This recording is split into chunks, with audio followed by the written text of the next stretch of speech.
begin with the class. Let's begin. The topic of the class that we have to do today is limiting reagent. It is one of the very important topics. As far as the definition goes, it is the reactant. इसका मतलब chemical reaction तो होगा ही ना, बिना chemical reaction के ये question हो ही नहीं सकता. Fine. So it is the reactant which gets finished in the reaction. जौन सा reaction में reactant finish हो जाएगा उसको हम लिमिटिंग रिएजेंट कहते हैं. ठीक है, ऐसा क्यों कि हम उसको लिमिटिंग रिएजेंट कहते हैं? क्योंकि अगर एक रिएक्टेंट खत्म हो जाएगा तो रिएक्शन रुक जाएगा ना भाई. सारे रिएक्टेंट चाहिए, एक भी अगर रिएक्टेंट खत्म हो जाएगा तो रिएक्शन वुड स्टॉप. इसीलिए we say the definition of a limiting reagent is the reactant which gets finished in the reaction. Hence this would lead to the reaction to stop, रुक गया reaction. That is why we say it limiting reagent. लिमिट कर देता है reaction को. सारे calculations जो होते हैं ना फॉर सच अ क्वेश्चन कि प्रोडक्ट कितना बना है, सारे कैलकुलेशंस लिमिटिंग रिएजेंट के हिसाब से होते हैं, क्योंकि वही तो पूरा कंज्यूम हुआ है, उसी के हिसाब से तो कैलकुलेट करोगे. अगर तुमको मैंने दो रिएक्टेंट दिए, एक 100 ग्राम है, एक 200 ग्राम है, 100 ग्राम वाला लिमिटिंग रिएजेंट मतलब 100 ग्राम खत्म हो गया, means your calculations have to be by that particular reactant. जो दूसरा रिएक्टेंट है वो मैंने 200 ग्राम्स दिया है पर वो तो पूरा यूज ही नहीं हुआ, तो आप 200 ग्राम से तो कैलकुलेशन कर ही नहीं सकते ना. Calculations of the product formation would only be based on कितना प्रोडक्ट बना है, और प्रोडक्ट कितना बना है ये कौन बताएगा? कौन सा रिएक्टेंट यूज हो गया. Fine. So all calculations that we are going to do for the amount of product should be done from the limiting reagent. अब आगे से मैं इसको LR बुलाऊंगी. All right. Now, all questions involving a chemical equation. बिना chemical equation के तो ये question नहीं होगा, तो आपको या तो chemical equation खुद लिखना पड़ेगा या फिर given होगा. पर ध्यान क्या रखना है? First thing, please balance the equation. अगर equation balanced नहीं है तो आपका question कभी भी ठीक नहीं होगा. All right. और दूसरी बात, जो भी numbers before the formula लिखे होते हैं,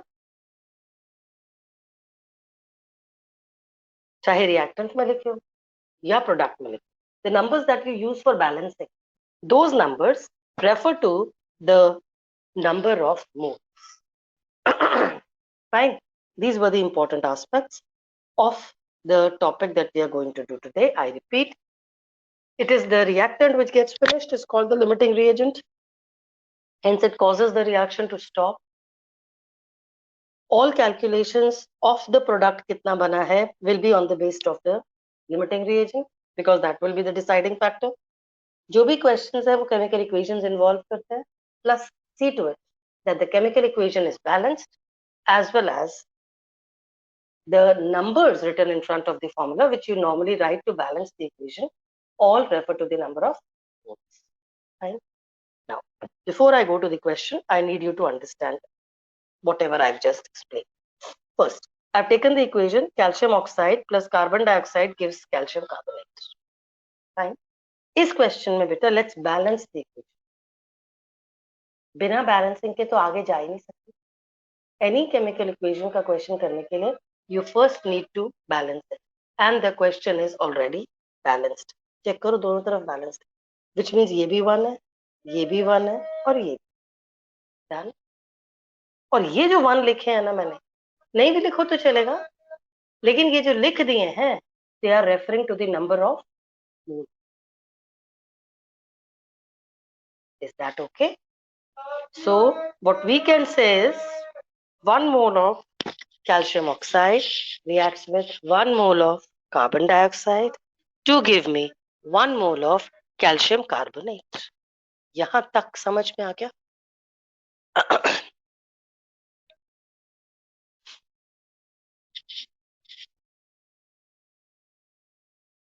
All right. अब आगे देखो. ठीक है, यहाँ तक 1 मोल 1 मोल 1 मोल. अब इसका मतलब ये भी तो है ना बेटा, 1 मोल ऑफ कार्बन डाइऑक्साइड का मास कितना होता है, करा है हमने बहुत बार। कार्बन डाइऑक्साइड 1 मोल अगर बोलो तो कितने ग्राम्स होता है, 44 ग्राम्स होता है।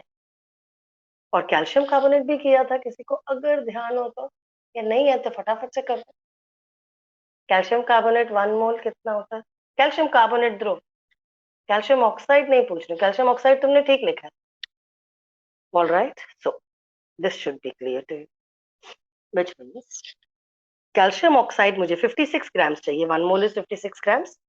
कार्बन डाइऑक्साइड मुझे 44 ग्राम्स चाहिए, तब कैल्शियम कार्बोनेट 100 ग्राम्स बनेगा। ठीक है, इसका मतलब बेटा गलती जो हम करते हैं वो पता है क्या है? वो ये है कि जब आप इस इक्वेशन को देखते हो ना तो आप बोलते हो 1 ग्राम ये ले लो, 1 ग्राम ये ले लो, तो 1 ग्राम ये बने। गलत है। These are molar ratio, not mass ratio. 1 gram ये, 1 ग्राम ये, 1 ग्राम ये नहीं होगा। 1 मोल ये, 1 मोल ये, तो 1 मोल ये होगा, विच मीन्स ये 56 ग्राम्स होना चाहिए, ये 44 ग्राम्स होना चाहिए, तो ये 100 ग्राम्स बनेगा। Is that clear? एक और बात, अगर ये तीनों मोलर रेशियो में है तो ये तुमको समझ में आती है अगर मैं ये स्टेटमेंट कहूं, 1 molecule of this reacts with 1 molecule of this to give me 1 molecule of, ये बात ठीक है। 1 molecule of this, 1 molecule of this, 1 molecule of, ये तो ठीक है ना। कैसे भाई, 1 मोल में कितने मॉलिक्यूल्स होते हैं, एवोगाड्रोस नंबर। तो अगर मैं ऐसे कहूं कि ये 1 मोल रिएक्ट्स विद ये 1 मोल तो गिव मी ये 1 मोल, तो ये भी तो ठीक है। 6.022 10 to the power 23 ये होने चाहिए, तो 6.022 10 to the power 23 ये भी चाहिए, तब कहीं जाके 6.022 10 to the power 23 ये बनेंगे। यहाँ तक ठीक है। अब जरूरी थोड़ी है मैं हमेशा 6.022 10 to the power 23 लूं। मादी, अक्षत, आप लोग लेट हैं क्या या रीजॉइन किया है? Please try to avoid joining late, you have missed out the main concept of the class today. और अगर concept of the class miss हो जाता है, I started at 10:03, I didn't even start at 10, we waited for 5 minutes. I started the class at 9:58, I waited for 5 minutes, I began at 10:03. You would be at a loss if you do not join on time. All right, so molar ratio 1:1:1 है, तो ये Avogadro's number हो गया। लेकिन अगर ये जितने ये चाहिए उतने ही तो ये मॉलिक्यूल्स चाहिए ना, विच मीन्स आई रिक्वायर इतने ऑफ कैल्शियम ऑक्साइड, इतने ऑफ कार्बन डाइऑक्साइड, तो इतने ऑफ कैल्शियम कार्बोनेट बनेंगे। अगर 1:1:1 लूंगे तो भी तो चलेगा। one molecule of calcium oxide, 1 molecule of carbon dioxide will give me 1 molecule of calcium carbonate. यहां तक समझ में आ गया कि एक केमिकल इक्वेशन में से हमको इतनी सारी इंफॉर्मेशन मालूम होती है। Is that okay? When we talk about a chemical equation, you already have these informations. Balance it first. The numbers that you write in front of the formula units refer to the number of moles. Since they are the number of moles, it also means their mass ratio would be different. Fine. And also, एक मोल के अंदर 6.022 10 to the power 23 identities होते हैं, which could be atoms, molecules, or identities or particles. But since we are talking about chemical reaction, 1 mole of calcium oxide का मतलब ये, 1 mole of carbon dioxide का मतलब ये, 1 mole of calcium carbonate means this, which also means इनके molecules का ratio तो 1:1:1 ही है, which means I can say 10 molecules अगर calcium oxide के हैं, तो I will require 10 molecules of carbon dioxide. कीर्तन तुमने लेट ज्वाइन किया बेटा, इतना late, to give me 1 molecule of calcium carbonate. Please try to join on time, you would miss on the major concept of the topic and then it is no use.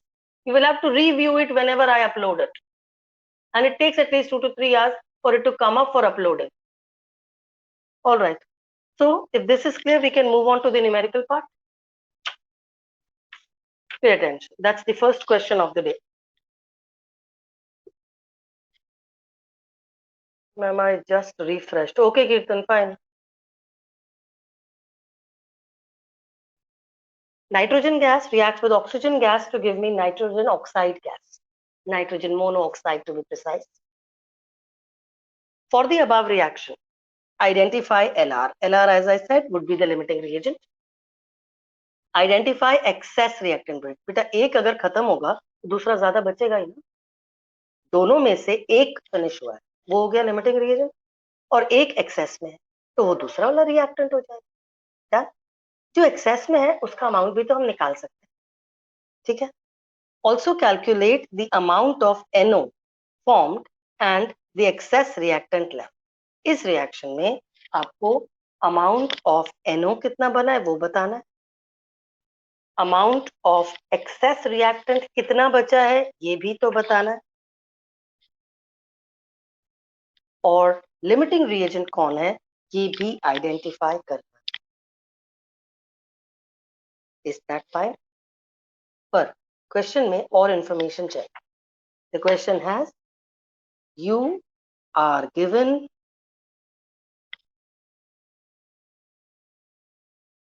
2.8 grams nitrogen gas and 6 grams oxygen। अब ठीक है, question में निकालना क्या क्या था, limiting reagent, excess reactant and the amount of NO formed. दिया क्या है, 2.8 ग्राम्स ऑफ नाइट्रोजन दिया है और 6 ग्राम्स ऑफ ऑक्सीजन। ऑलराइट, शुरू करें आगे। नाउ पे अटेंशन, इक्वेशन दोबारा लिख रही हूँ, N2 plus O2 gives NO। I'm not writing the gas, we don't require it। Is the equation balanced? बिना बैलेंसिंग के तो आगे जा ही नहीं सकते, कर दो बैलेंस। ओके, अब बिना क्वेश्चन पढ़े क्या इंफॉर्मेशन मेरे पास है, 1 mole nitrogen reacts with 1 mole of oxygen gas to give me 2 moles of NO gas। ठीक है, ये इंफॉर्मेशन पहले से, मैं क्वेश्चन की बाद में बात करूँ। 1 mole of nitrogen is equal to 28 grams अगर नाइट्रोजन हो तो I would require 1 mole of oxygen which would be how much? कितना होता है 1 mole of oxygen, कोई बताएगा? O2 का 1 mole कितना होता है भाई, कोई बता दो।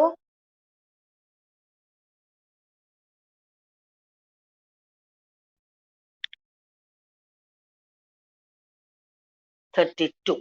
फाइन, 32 ग्राम्स ऑफ ऑक्सीजन चाहिए तो ये बनेगा, ये कितना होगा निकालो, 2 टाइम्स NO करना है, 2 मोल्स है ना, 1 मोल ऑफ NO कितना हो जाएगा, 16 plus 14 is equal to 30। 2 moles कितना हो जाएगा, 60। ऑलराइट, तो ये इंफॉर्मेशन तो बेटा हमारे पास पहले से है। एक और इंफॉर्मेशन है कि ये 1 मॉलिक्यूल, ये 1 मॉलिक्यूल, तो ये 2 मॉलिक्यूल, ये इंफॉर्मेशन है मेरे पास, but I am not using it क्योंकि यहाँ पे कोई मॉलिक्यूल्स का तो रिलेशनशिप ही नहीं बोल रखा ना, सिर्फ अमाउंट मांग रखा है। Fine, so this is the information that you already know. अब क्वेश्चन क्या कह रहा है वो मैं ऊपर लिख रही हूँ। क्वेश्चन ये कह रहा है, ये तो इंफॉर्मेशन तुम्हारे पास पहले से है, क्वेश्चन क्या कह रहा है, तुम्हारे पास nitrogen given is only 2.8 grams, oxygen given is 6 grams, और ये पूछा है। Alright, that's the question. Now let's move ahead. Question जिनका तो मेंटल मैथ्स स्ट्रांग है ना बेटा वो तो थोड़ा फास्ट कर लेंगे, और जिनका कम है थोड़ा मेंटल मैथ्स उनको थोड़ा सा टाइम ज्यादा लगेगा। मेंटल मैथ्स स्ट्रांग ना भी हो तो इतना मेंटल मैथ्स बेटा तुम्हारे पास होना चाहिए कि अगर 2.8 नाइट्रोजन है, 1 मिनट को उसको 3 मान लेते हैं, मैं मेंटल मैथ्स की बात करें, 3 ग्राम्स ऑफ नाइट्रोजन रफली रिक्वायर्स डबल ऑफ ऑक्सीजन। ये बात समझ में आती है, ये और ये का रेशियो डबल दिख रहा है ना, 2.8 ये है तो ये 6 ग्राम्स है तो डबल तो चाहिए ही, तभी तो पूरा रिएक्ट होगा। लेकिन यहाँ पे क्या है,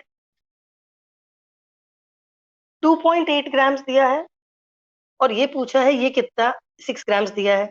अब 28 ग्राम्स तुमको दिया था, 28 ग्राम्स होता तो ये 32 ग्राम्स लगता है, ठीक है, पर यहाँ पे तो डबल दे रखा है, डबल तो हमको चाहिए नहीं। अब देखो कैसे करते हैं, मुझे तो मेंटल मैथ्स नहीं आती है सब, आई एम वेरी, तो कैन आई, मैं ऐसा बोल सकती हूँ कि 28 grams nitrogen needs 32 grams oxygen, ये ठीक है। therefore 1 gram nitrogen needs how much, 32 divided by 28 grams of oxygen, पर मेरे पास 1 ग्राम थोड़ी है, hence 2.8 ग्राम है ना क्वेश्चन में, 2.8 ग्राम नाइट्रोजन को कितना ऑक्सीजन चाहिए होगा, 2.8 grams nitrogen will need 32 divided by 28 into 2.8 grams of oxygen. इसको कैलकुलेट तो कर दो, किसी ने तो पहले से ही कर दिया है। कितना ऑक्सीजन चाहिए वो निकाल दो। कैसे करेंगे? ये वनजा बेटा, ये टेंजा, ये वनजा, ये टेंजा, तो ये क्या बचा? 3.2 शुड बी द आंसर। यहां तक ठीक है? यहां तक समझ में आ गया? हेंस 2.8 ग्राम नाइट्रोजन को 3.2 ग्राम्स ऑक्सीजन चाहिए, इज माय कंक्लूजन। क्या मेरे पास 3.2 ग्राम्स ऑक्सीजन है? इसका मतलब 2.8 ग्राम नाइट्रोजन जो है वो फिनिश हो जाएगा 3.2 ग्राम्स ऑक्सीजन के साथ रिएक्ट करने में। यानी मेरे पास ये जो फिनिश हो गया है, your limiting reagent is equal to nitrogen. जो चीज फिनिश हो जाती है वो लिमिटिंग रिएजेंट हो जाती है। Is that okay? Excess reactant is equal to oxygen. यहां तक ठीक है? How much of oxygen will be left? Left oxygen would be how much? कितना था क्वेश्चन में बेटा? 6 ग्राम्स। 6 में से तुमने रिएक्ट कितना किया? 3.2, तो कितना बचा? 2.8 grams of oxygen is left. So what have we done? Identify the limiting reagent, हो गया। Identify the excess reactant, हो गया। Calculate the amount of NO formed, बचा है। ये मैंने बोला था, please calculate the amount of product formed via the limiting reagent so that you don't make errors. All right. Now अब equation को देखो। Can I say 1 mole में नाइट्रोजन है ना limiting reagent, 1 mole N2 gives 2 moles NO। ये तो question में दे ही रखा है, which also means 28 grams N2 will give me 28 grams gives me 60 grams NO। तो हमको कितना चाहिए? हमारे पास 28 ग्राम्स तो नहीं, हमने कितना यूज करा? लिमिटिंग रिएजेंट कितना है? 2.8। therefore 2.8 grams N2 will give me, जिसका mental maths unitary method 60 by 28 into 2.8 करने से 1 के लिए निकाला पहले, 60 by 28 into 2.8 करो, this is your answer. The answer comes out to be how much? 6 grams. तो आपके पास 3 आंसर्स हैं। ये हुआ एक, ये हुआ दूसरा, ये हुआ तीसरा, and this is the fourth part of the question. Can I move to the next question?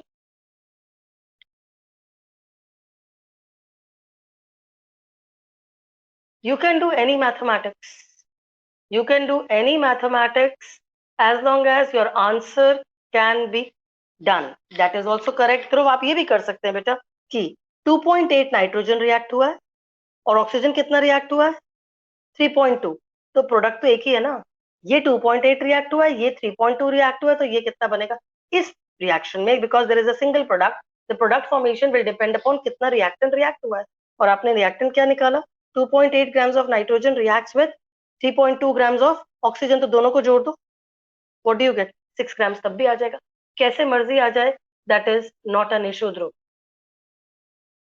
yes you can determine the amount of product, but Ishana, the amount of reactants added में बेटा इसको और इसको मत जोड़ देना, ये तो पूरा रिएक्ट ही नहीं हो रहा है ना। 2.8 खत्म हो रहा है, ये यूज कर सकते हैं, पर ये पूरा 6 तो रिएक्ट नहीं हो रहा। इसकी जगह पे क्या यूज करना पड़ेगा? 3.2। नॉर्मल एरर तुम लोग क्या करते हो, बिना एनी कैलकुलेशंस के यूज से, ये 2.8 है, ये 6 है, दोनों आपस में रिएक्ट हो जाएंगे तो प्रोडक्ट हो गया 8.8। अब ऐसे नहीं करना, जितना रिएक्ट होगा उतना ही जोड़िएगा। Can I move ahead?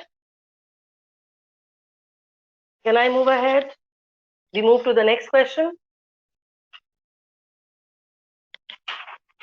Please take a note of it and you can start if you want. I'll still take a minute for you to write the question down.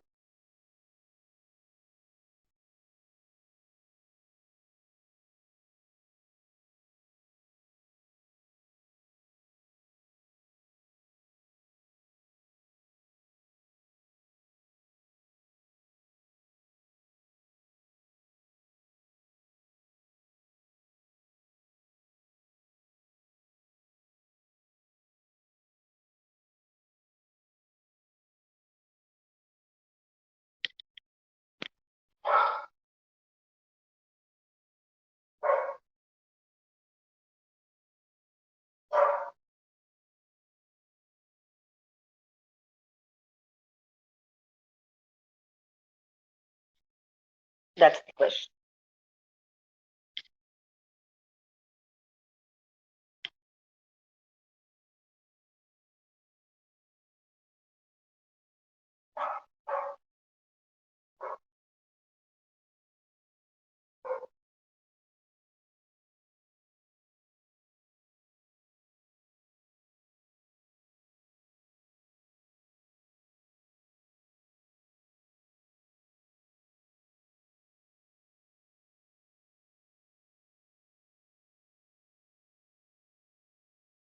Start करें.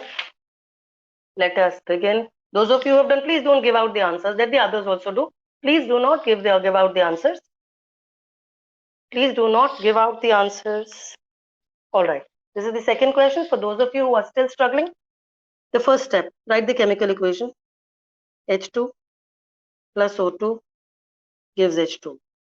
Second step, balance it before moving ahead. Any chemical equation बिना balancing के answer नहीं ठीक आएगा. Let's balance it up. O2 है तो twice कर दूं. Hb twice. Is that okay? The information that I have, ये 2 moles है, ये 1 mole है, ये 2 moles. इसका mass 2 moles of H2. Each hydrogen is 1. 4 grams हुआ.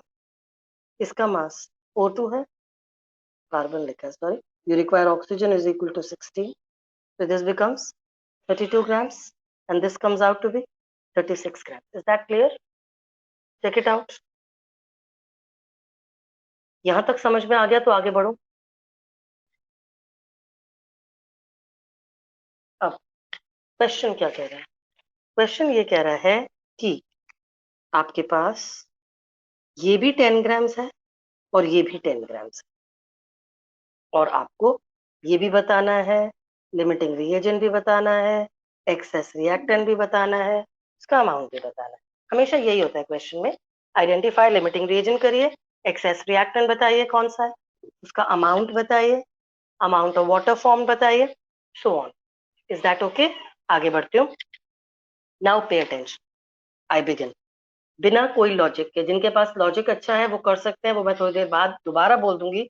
बट जिसके पास लॉजिक नहीं, उसको तो पता नहीं कैसे स्टार्ट करना है. तो मैं क्या बोल रही हूँ, देखो. 4 grams hydrogen needs 32 grams oxygen. 1 gram hydrogen needs 32 divided by 4 grams of oxygen. यहाँ तक ठीक है? हमारे पास क्वेश्चन में कितना हाइड्रोजन है? 10 grams. Therefore 10 grams hydrogen will need 32 divided by 4 into 10 grams of oxygen. ये कैलकुलेट करके दो कितना आ रहा है. 4 grams हाइड्रोजन को 32 grams ऑफ ऑक्सीजन चाहिए होता है. हमारे पास क्वेश्चन में 10 ग्राम्स है, तो 10 ग्राम्स को कितना चाहिए होगा? 80 ग्राम्स. ठीक है. अब क्या मेरे पास 80 ग्राम्स है? नहीं है. जब मेरे पास 80 ग्राम्स है ही नहीं तो ये सोचना ही गलत हुआ ना. ऐसे तो सोचने का तरीका ही नहीं था. जिनके पास मेंटल मैथ्स या यूनिटरी मेथड भी क्या, वो इतनी जल्दी ये नहीं सोच पाएंगे, वो ऐसे करेंगे क्वेश्चन. कोई बात नहीं, इट्स ओके. कर दिया तो कोई बात नहीं. इसका मतलब आपका थॉट प्रोसेस उल्टा चल. अब उल्टा थॉट प्रोसेस चलाना पड़ेगा. 10 ग्राम्स हाइड्रोजन को तो 80 ग्राम्स चाहिए ना ऑक्सीजन. इसका मतलब 10 ग्राम्स हाइड्रोजन तो खत्म ही नहीं होगा, क्योंकि 10 ग्राम्स कंप्लीटली रिएक्ट करने के लिए ऑक्सीजन कितना चाहिए था? 80 ग्राम्स. देयरफॉर क्या खत्म होगा? ये तो नहीं खत्म हो रहा, तो ऑक्सीजन खत्म होगा. तो इस इंफॉर्मेशन से आगे तो मैं नहीं सॉल्व कर सकती, लेकिन ये कंफर्म कर सकती हूँ कि LR is equal to oxygen. Fine. अब एज आई सेड, उल्टा सोचने का तरीका होना चाहिए था. ये तो गलत हो गया. इससे तो एक फायदा हुआ, आगे कैलकुलेशन तो कुछ नहीं हो सकती. सिर्फ ये पता लग गया कि ऑक्सीजन जो है वो लिमिटिंग रिएजेंट. अब देखो क्या करते हो, उल्टा कर रहे हो. क्या कर रहे हो? 32 grams O2 needs how much of hydrogen? 4 grams H2. यहां तक ठीक है. 1 gram oxygen will need 4 by 32 grams of hydrogen. ठीक है. ऑक्सीजन कितना है मेरे पास? 10 grams. Therefore 10 grams ऑक्सीजन को कितना हाइड्रोजन चाहिए होगा?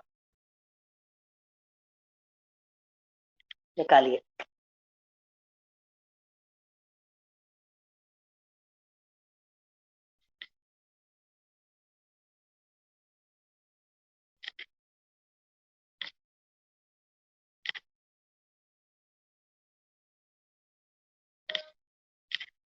फोर्टी बाई 32 आया। कितना आता है 40/32? 1.2 आता है भाई मेरे हिसाब से तो।